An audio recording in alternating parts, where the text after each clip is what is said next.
cuando verdaderamente te metes en el tema, es tan gordo, es tan grave, es tan importante que esta reforma salga adelante que no importa nada más.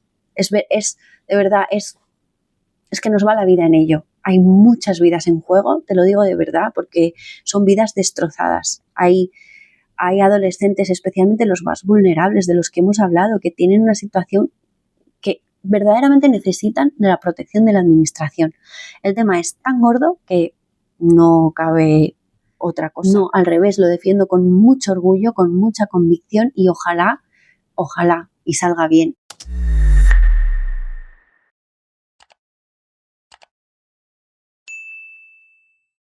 Hola a todos, estamos hoy con Mónica Lavín para hablar de una ley que justo acaba de ser recurrida al Tribunal Constitucional y que ha dado mucho de qué hablar. Una ley que ha sido una ley del Grupo Popular, pero que has estado defendiendo tú, Mónica. Primero de todo, bienvenida, muchas gracias por tu tiempo y quería hacerte una pregunta. ¿Qué es la ley trans? ¿Qué defendís en ella? ¿Y por qué hay personas que se oponen tanto a esta ley? Bueno, gracias a ti. La reforma que hemos llevado a cabo en la Comunidad de Madrid de la ley trans, lo único que pretende es escuchar el clamor social de las sociedades médicas, científicas, de las feministas, de las familias que han pasado por esto y de los propios afectados por normas que no son puramente, que no tienen en cuenta aspectos científicos y técnicos, sino que son más ideología que otra cosa. Lo único que hemos pretendido es atender a esos clamores, los médicos que nos pedían que no se criminalizara su intervención, que les dejaran asistir de la mejor manera posible, sobre todo a los menores. Lo que buscamos es la protección de la infancia ante un momento como es la adolescencia, que es por definición una etapa de dudas y de cambios en el que uno no sabe muy bien qué es lo que quiere, puede tomar una decisión que es irreversible y que implica muchas cosas que como poco lo que necesitan es el acompañamiento médico más garantista para tomar una decisión que cuide y proteja su salud integral, física y mental.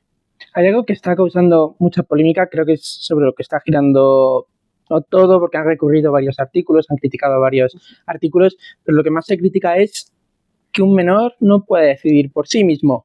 Y sin dos cosas. Uno, la participación de alguien en esa decisión, que es ahora algo que te voy a preguntar. Pero dos, ni siquiera el asesoramiento de alguien en esa decisión. Entonces, la primera pregunta es, ¿esta ley impide que un menor pueda transicionar si así lo desea? Y lo segundo, ¿es necesario ese acompañamiento para un menor que decide tomar una decisión que no tiene vuelta atrás, o al menos no tiene vuelta atrás sin consecuencias? Vale, pues por supuesto esto gira en torno a un término, porque la izquierda utiliza el lenguaje para dar sus batallas y él ha escogido en este caso el término patologización para no decir que lo único que requiere que nosotros ponemos en la reforma es que es necesario el acompañamiento médico de expertos de la salud mental, de psicólogos y psiquiatras en el proceso de hormonación, posterior cirugía, etcétera, o sea, en el proceso de transición en menores. Entonces, este acompañamiento nos lo han reclamado los médicos porque saben a lo que nos enfrentamos, las propias familias que han padecido el sentirse huérfanos de ese acompañamiento y que incluso han visto vulnerados sus derechos como padres, que se han visto amenazados de perder la tutela si no garantizaban el autodiagnóstico de un menor que se autodefine trans y que decide iniciar la hormonación. Entonces, aquí son, insisto, las evidencias científicas, los últimos informes que han alertado de los riesgos de la hormonación en menores y que nos piden prudencia a la hora de abordar estos casos, y que, por otro lado, no implican una prohibición de transicionar, ni mucho menos. Lo único que se pretende es que esa transición se haga con las máximas garantías posibles. Los médicos nos estaban pidiendo intervenir porque están observando las tendencias, los cambios en las tendencias desde que las leyes trans fueron aprobadas. Entonces ya no nos encontramos con casos de niños trans que lo que necesitan es transicionar, sino que detrás de estos casos hay muchos adolescentes con situaciones muy complejas, muy complejas.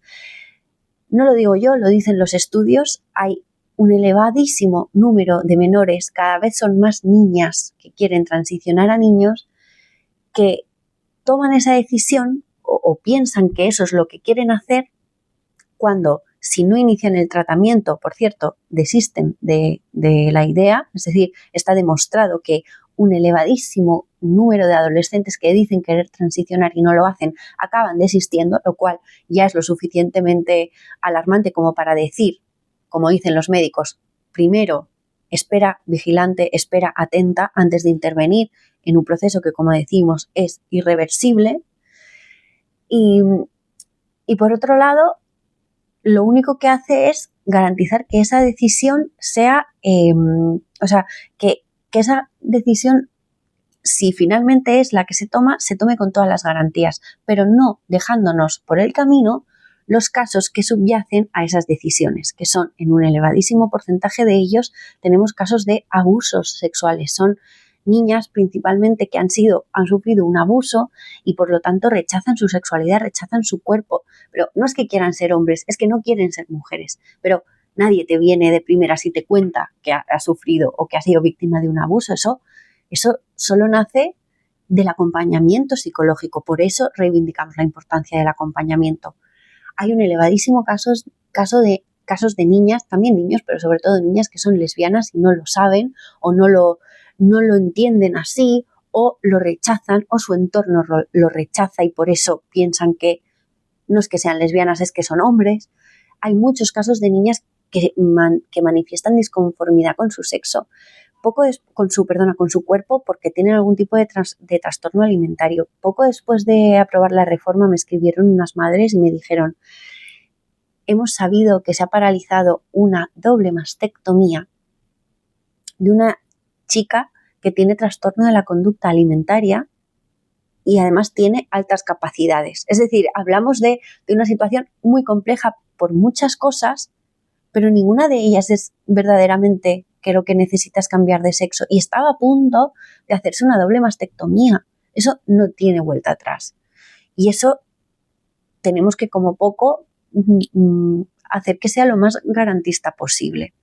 Entonces, creo que la izquierda es profundamente sectaria cuando les niega la necesidad de este acompañamiento psicológico, y además es profundamente estigmatizante. Llevamos años preocupándonos por desestigmatizar el acompañamiento psicológico, por desestigmatizar el acudir a un psicólogo o a un psiquiatra cuando en un momento de tu vida lo necesitas. Que es una de las banderas de la izquierda, de hecho. Que es una de las banderas de la izquierda. Bueno, pues aquí no, lo estigmatizan. O sea, ellos lógicamente defienden la intervención de otro tipo de especialistas en el tratamiento de menores, pero no de profesionales de la salud mental. ¿Por qué? Porque los están señalando, los están estigmatizando. Se ha recurrido esta ley al Tribunal Constitucional y por lo tanto ahora queda paralizada. No sé si desde el Grupo Popular tenéis algo, simplemente entiendo que esperar. Esa es una de las preguntas.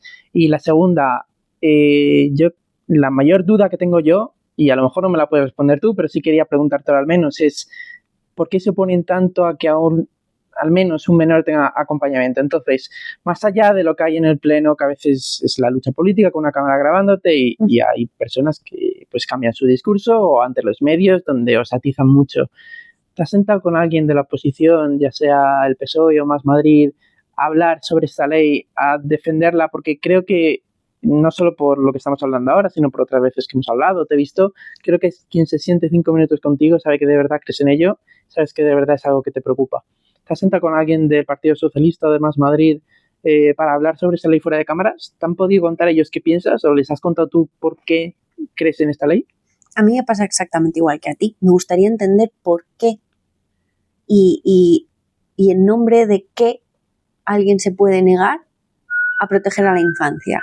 En nombre de qué alguien puede negarle el acompañamiento médico necesario a un menor que decide transicionar. no lo entiendo. Con Más Madrid no es posible porque ellos parten de una posición totalmente cerrada en la que es imposible entrar y no lo voy a hacer tampoco, lo he intentado verdaderamente porque entiendo que su posición es puramente ideológica, pero es muy dañina, muy nociva. Pero con el PSOE sí, de hecho, vamos, no descubro nada cuando te digo que en el propio PSOE, pues este tema abre Que es público, que muchos es público. han estado incluso peleando porque... Están peleándose dentro de... Entonces, tampoco he hablado con muchos de ellos, pero sí que he hablado con algún socialista intentando entender por qué se negaban al acompañamiento en menores, gente razonable y gente de la que yo no dudo que puedan querer el bien común. Y sin embargo, ¿qué me pasa como a ti? Que no lo entiendo. Y sí que lo he intentado y no he sacado nada en claro. Es que no tengo respuesta. O sea, creo que al final es una batalla ideológica para ellos y ya está. La última pregunta, Mónica. Llegaste, es tu primera legislatura, aunque ya parezca que ha pasado mucho tiempo, llevas un año y algo. Esta ley te ha dado mucha relevancia para lo bueno. Creo que ha sido una defensa muy, muy buena la que has hecho, tanto en fondo como en forma, pero también has recibido muchos ataques precisamente por lo polémico que es el tema y a lo mejor por lo bien que lo estabas haciendo. Muchos, cuando asciendes, te atacan. ¿Te ha afectado a ti personalmente el hecho de estar tan en el centro de la política? ¿O? No, o sea, cuando verdaderamente te metes en el tema, es tan gordo, es tan grave, es tan importante que esta reforma salga adelante que no importa nada más. Es de verdad, es que nos va la vida en ello. Hay muchas vidas en juego, te lo digo de verdad, porque son vidas destrozadas. Hay adolescentes, especialmente los más vulnerables de los que hemos hablado, que tienen una situación que verdaderamente necesitan de la protección de la administración. El tema es tan gordo que no cabe otra cosa. O sea, no, al revés, lo defiendo con mucho orgullo, con mucha convicción y ojalá y salga bien. Y ojalá y el Tribunal Constitucional haga lo que tiene que hacer, que es ser no un tribunal de garantías, ser imparcial. Yo no tengo ninguna duda de la constitucionalidad de la reforma, tanto en fondo como en forma, y hemos respetado escrupulosamente la ley nacional, el reparto de competencias, el contenido, o sea, todo es de verdad plenamente constitucional. Por eso confío en que el Tribunal Constitucional pues no sea un tribunal de parte y sobre todo que entienda lo que está en juego, que son las vidas de los más vulnerables. Cuando tenemos evidencias por todos lados, ya no pueden salir más estudios, ya todos los países occidentales están reformando sus leyes para decir prudencia, espera atenta, el principio que nos reclaman los médicos de lo primero es no hacer daño y vamos a proteger sobre todo a la infancia y a la adolescencia que está en juego cuando la ley lo único que les ofrece es el autodiagnóstico, pues les dejamos desprotegidos. Los menores tienen derecho a la salud integral, física y mental, y eso solo puede ser posible si les acompaña un profesional de la salud, nada más. Pues Mónica, muchísimas gracias. Gracias por lo que estás haciendo aquí en la Asamblea. Hay veces que hay políticos que se les critica mucho por a lo mejor pensar solo en ellos. Creo que eres el mejor ejemplo de que hay políticos que de verdad ponen la política muy alto. Gracias por tu tiempo, por esta charla que hemos tenido y muchísima suerte con todo. Gracias a ti.